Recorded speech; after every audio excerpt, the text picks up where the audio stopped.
BNP জনগণের কাছে প্রতিশ্রুতিবদ্ধ, আগামী জাতীয় নির্বাচনে বিএনপি জনরায় রাষ্ট্র পরিচালনার দায়িত্ব পেলে গণহত্যাকারী মানবতা বিরোধী অপরাধীদের বিচারের মুখোমুখি করবে।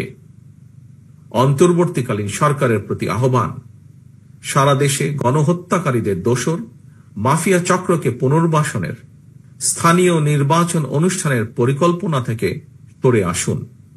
অবিলম্বে আগামী দিনগুলোর জন্য অন্তর্বর্তীকালীন সরকারের সুনির্দিষ্ট কর্মপরিকল্পনার রোডম্যাপ ঘোষণা করুন। গণহত্যাকারী মাফিয়া প্রধান হাসিনা দেশ ছেড়ে পালানোর পর এ পর্যন্ত বেশ অনেকগুলো নতুন রাজনৈতিক দলের আত্মপ্রকাশ ঘটেছে।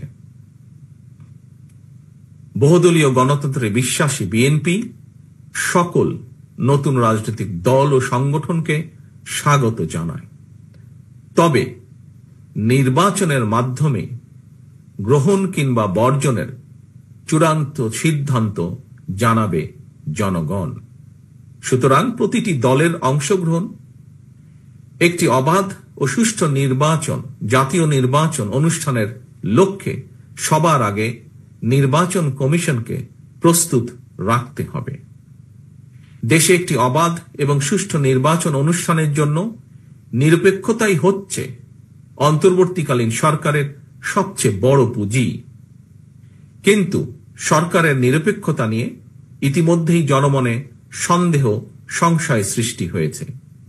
নিজেদের নিরপেক্ষতা বজায় রাখতে আমি বাংলাদেশ জাতীয়তাবাদী দলের পক্ষ থেকে অন্তর্বর্তীকালীন সরকারের প্রতি আরো সতর্কতা অবলম্বনের আহ্বান জানাই। প্রিয় নেতৃবৃন্দ, এবার আমি সারা দেশে বিএনপির নেতাকর্মী, বিশেষ করে এই বর্ধিত সভায় আপনারা যারা উপস্থিত হয়েছেন, উপস্থিত নেতৃবৃন্দের উদ্দেশ্যে কয়েকটি কথা বলতে চাই।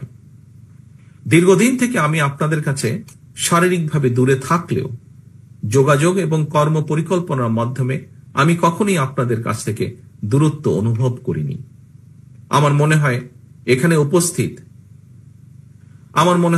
উপস্থিত যারা আছেন প্রায় প্রত্যেকের সঙ্গেই আমার অন্তত কম বেশি কথা হয়েছে, কথা হয়, টেক্সট মেসেজে আদান প্রদান হয় টেক্সট। তবে আজ এখানে আপনাদের সবাইকে একত্রে পেয়েছি, সেজন্য আমি অত্যন্ত সৌভাগ্যবান, অত্যন্ত আনন্দিত। আপনাদের সকলকে অভিনন্দন। আমি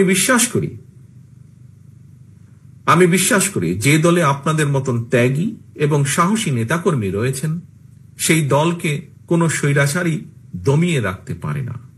প্রিয় নেতৃবৃন্দ, আমরা এমন একটি বাংলাদেশ গড়তে চাই যে দেশে মুসলমান, হিন্দু, বৌদ্ধ, খ্রিস্টান তথা দল, মত, ধর্ম, বর্ণ নির্বিশেষে সবাই সমান অধিকার ভোগ করবেন।